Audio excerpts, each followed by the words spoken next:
রাষ্ট্রে যখন এইরকম প্রক্রিয়া থাকে যে আপনি আপনার লোককে হোয়াইট ওয়াশ করাবেন, ওয়াশিং মেশিন দিয়ে এইভাবে তাকে সামনে নিয়ে চলে আসবেন, আর আপনি বিরোধী দলকে টাকা ব্যাংকে থাকলেও তার মামলা বিচার এবং শাস্তি পর্যন্ত যাবে, 5 বছরের জেল 10 বছরও হবে।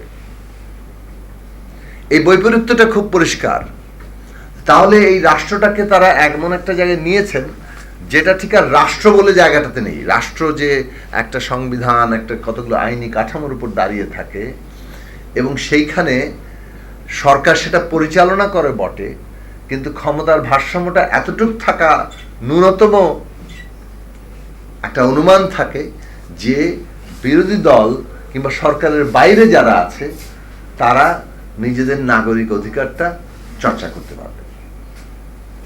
সেটা আর কোনোভাবেই রাখার এখানে জায়গাটা নেই। প্রক্রিয়াটা এখানেই।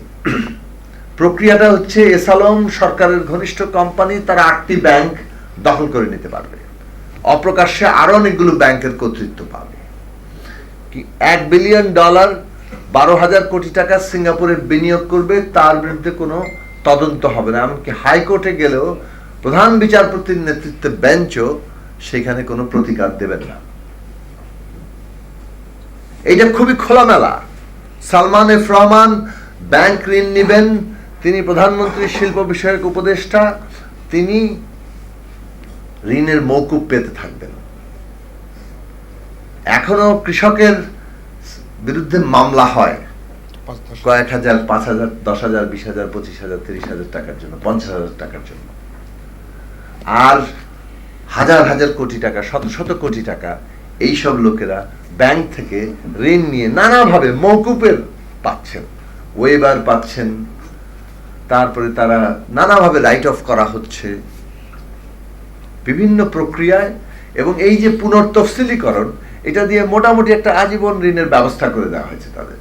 কিছুদিন পর পর ঋণ খেলাপি হবেন, তারপর বলা হবে যে আচ্ছা 1 বছর পরে এই টাকাটা দেন, অত টাকা জমা দেন, তাহলে এটা আবার রেগুলার হয়ে যাবে। ব্যাংক মার্জার করে দেওয়া হচ্ছে এবং যে ব্যাংকগুলো এইভাবে ধ্বংস করে দুর্বল করে দেওয়ার জন্য যারা দায়ী, তারা আবার ওই মার্জ ব্যাংকে, মানে একীভূত ব্যাংকগুলোতে পরিচালক হিসেবে তারা যোগ দিতে পারবেন। পুরো প্রক্রিয়াটা খুব পরিষ্কার এবং এই প্রক্রিয়াতেই আমাদের রিজার্ভ 13 বিলিয়ন এসে নামে। বাংলাদেশ ব্যাংক প্রতি বছর হিসাব দিচ্ছে, গত বছরে $12 বিলিয়ন অপ্রত্যাশিত রপ্তানি আয়। 55 বিলিয়ন রপ্তানি করেছে, $12 বিলিয়ন আসে নাই। কোথায় গেল $12 বিলিয়ন? এই অর্থ বছর 30 জুন শেষ হয় নাই, এখনো $9 বিলিয়ন অপ্রত্যাশিত রপ্তানি আয়। তো এটার খোঁজ নিক। তারা তো আন্তর্জাতিক ওইসব সংস্থার সদস্য বাংলাদেশ ব্যাংক, যারা এই ধরনের টাকার যাকে বলে গতিবিধি পুরোটাই মনিটর করে। ফলে বাংলাদেশ ব্যাংক জানে এই টাকাগুলো কারা কারা পাচার করেছে। ব্যাংকিং চ্যানেলে যেটা অন্তত হচ্ছে তার তো একটা নিয়ন্ত্রণ রাখা দিতে হয়, সেই দিকে তাদের মনোযোগ নাই, অথবা তারা এটা দেবেন না। কারণ এই নেক্সাসটাই তৈরি হয়েছে, সবাই মিলে এসো লুটে পুটে খাওয়ার ব্যবস্থাটা হবে, আমাদেরকে ক্ষমতায় রাখতে হবে।